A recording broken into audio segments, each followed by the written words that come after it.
This is the fun one. My childhood.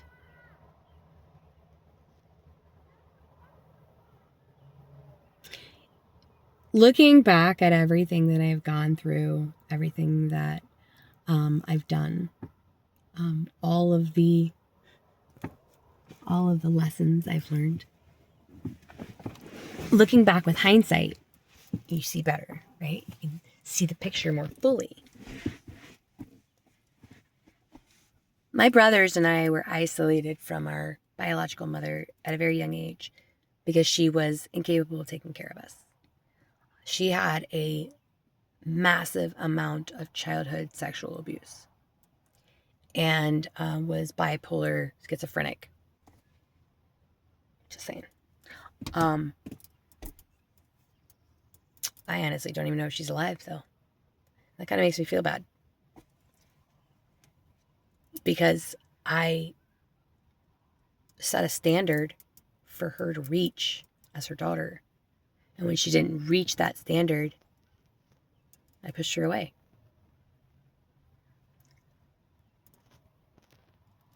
I understand that a lot of the times this is actually kind of healthy for us, because if somebody is going to continuously drag us down because with all their negativity, I understand that's not smart.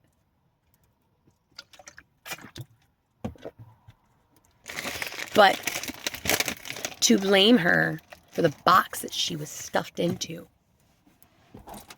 at a young age by her own father and her own brothers, I don't think she was ever able to get out. I honestly don't. I think she's still trapped inside of that delusional mind because it's safer in there. It's safer inside of her delusional mind than it is in their outside world.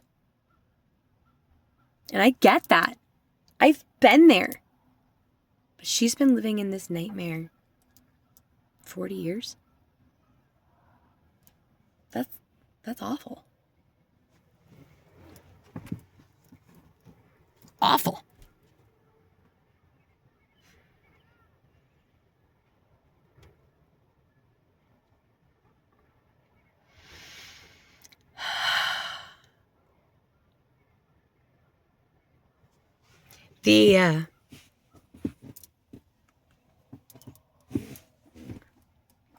My brothers. Let's just talk about my brothers for a second. I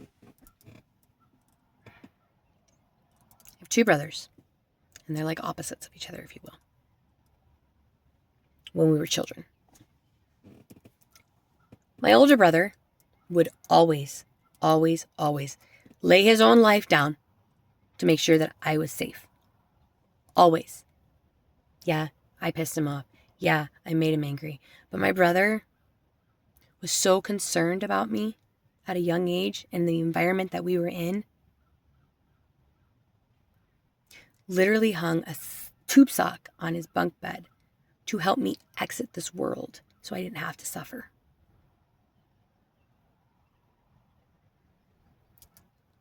My other brother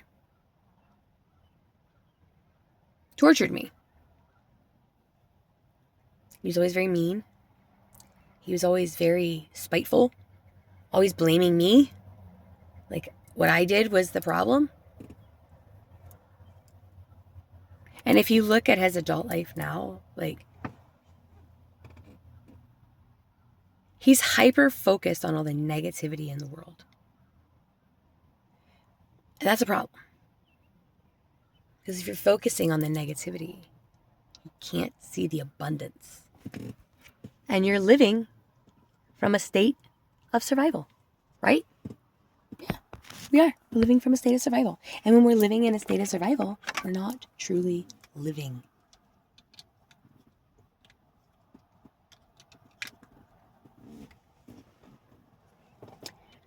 All right. My father.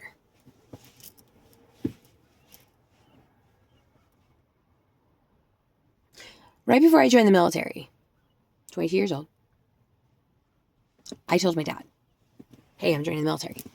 He's like, why? Nothing was expected of you except for get married and have kids. I was taken aback for a moment, but I did not allow it to be revealed. I very calmly and coolly replied, "You're absolutely right, Dad, but I have to take care of myself until that day comes." Checkmate. He was not a nice man. We literally called him Mad Dog. I specifically remember being like 3 years old and we got in trouble for something and he like humiliated us. Because we were crying, our noses were red. My nose is red a lot. I don't know why. I'm not an alcoholic, it's just red a lot. But he actually took my mother's lipstick, the bright red lipstick, and painted our noses with it. Made us red. I don't remember what he was calling us because I was so distraught by the humiliation of it. Because then he took a picture of it. And it was Polaroided back then, 1988. He was sitting there like waving it in front of our face while it's drying.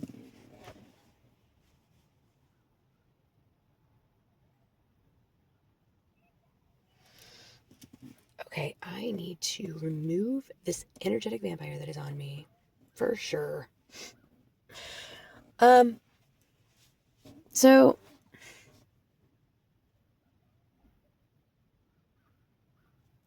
maybe I'm doing this to myself because I'm pouring so much love on all of these wounds. I'm just pouring out all of this love on myself. I'm depleting myself. I have nobody to replenish me right now. So, I will definitely take a break after this video. But this is the last one I'm recording for now anyway, so it works out perfectly fine. So, my dad is a very highly logical, highly analytical, highly intelligent person, okay? I had a conversation with him on his birthday the other day, and we don't have a lot of conversations. I'm not like a daddy's little girl because he was never there. He was never around in my life. Like, my basic training graduation, I looked in the fucking stands to see my parents.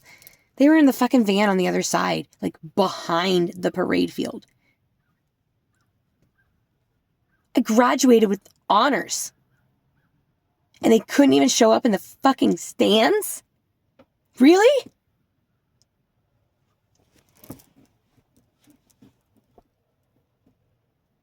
That is the kind of relationship I have with my parents. That is the kind of support I receive from my parents. Not to mention the constant doubt they try to put in my mind. Constant. There is absolutely nothing I can do on my own. I'm constantly told that I am broken. And I have been since I was 3 years old.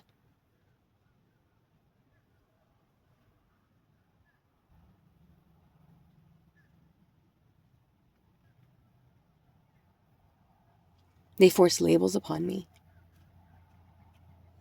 Bipolar. They forced that on me. I refused.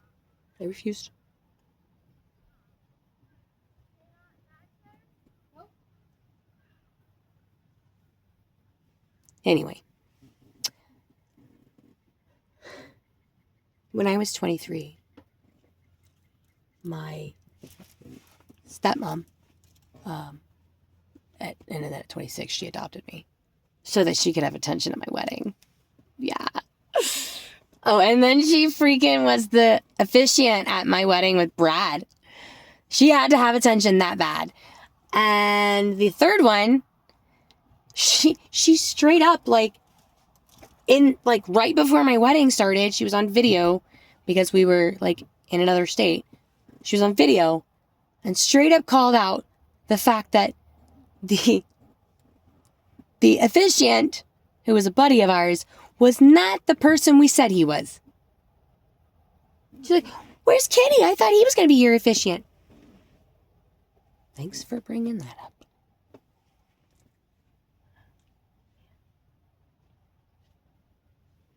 I could do a whole video just on her. I really could. I could do a whole video just on my brother.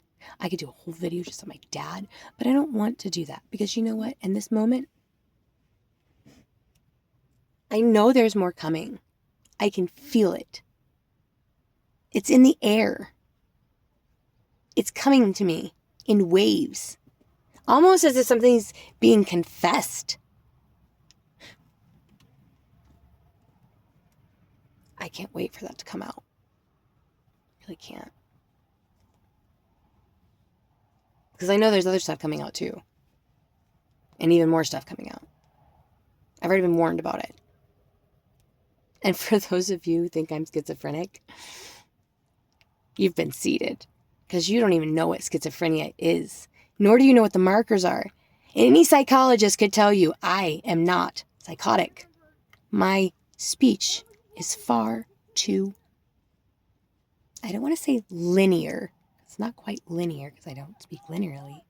But it makes sense. It's comprehensible.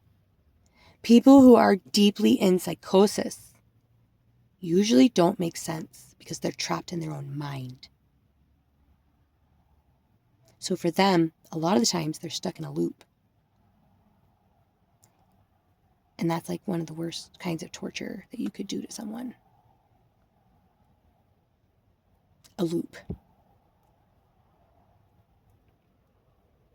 Where you just can't fucking escape. You can't use your free will to leave.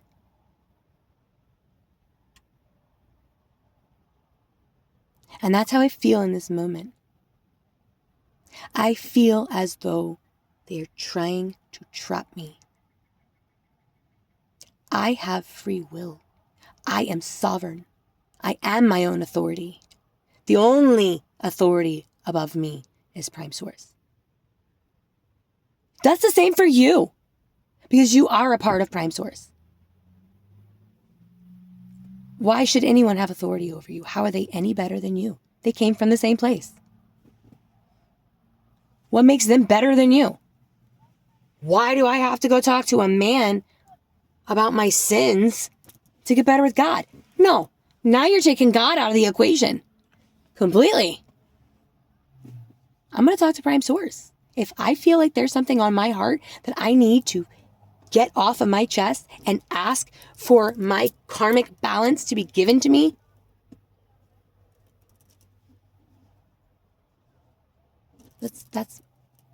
that is my free will to be able to make up for that which I did wrong.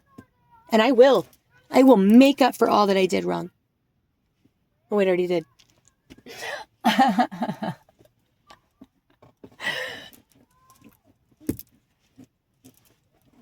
I stayed in that prison for 40 years so that you could be set free. I didn't just do this one time.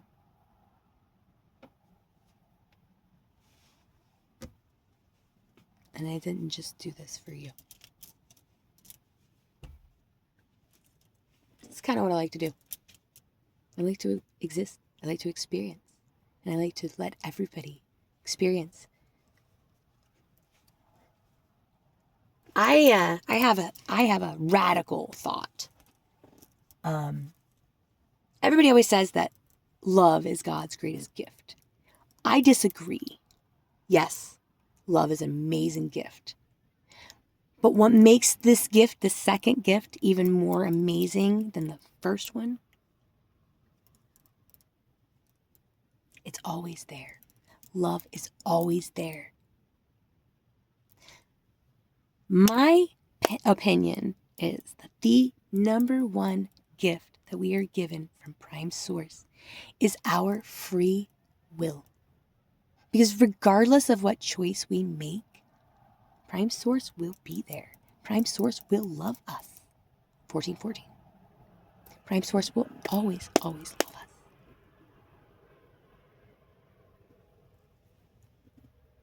What happens is we get sucked into our own minds. We get stuck up here because we forgot that which guides this body is not here, but here. And when we disconnect this from our higher self and our source of all love, we're forced to stay up here because we don't remember what it's like down here. And that's scary. Because if we're separated from our survival instincts, does that mean we won't survive? No. That means you're going to go from survive to thrive. And that was 15-15. When you go from living in your head space to living in your heart space, you go from surviving to thriving. That's it, guys. Stop thinking with your head. Feel it with your heart. Trust your intuition. You have wisdom. Wisdoms of lifetime upon lifetime of whatever gift it is that you have. We all have a spiritual gift.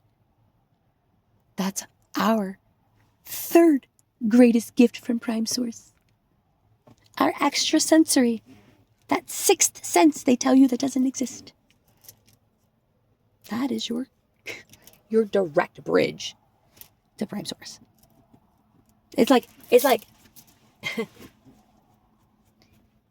like an unseverable tether.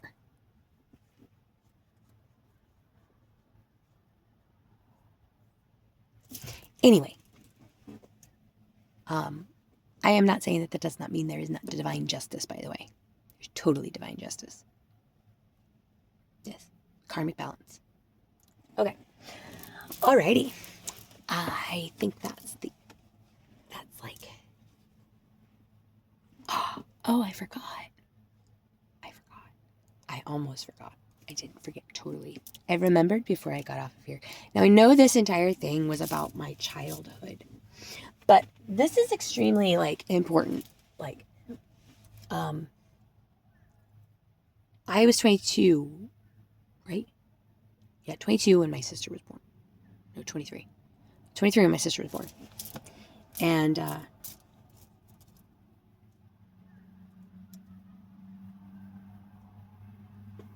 it's gone. Sorry. This is why I call myself a squirrel a lot. Or a goldfish. My attention span's a little short right now. I'm going to go ahead and cut it off there. I have a few more videos coming very soon. As soon as shit drops in the 3D, I'll drop it in here. Talk to you soon, guys. Bye.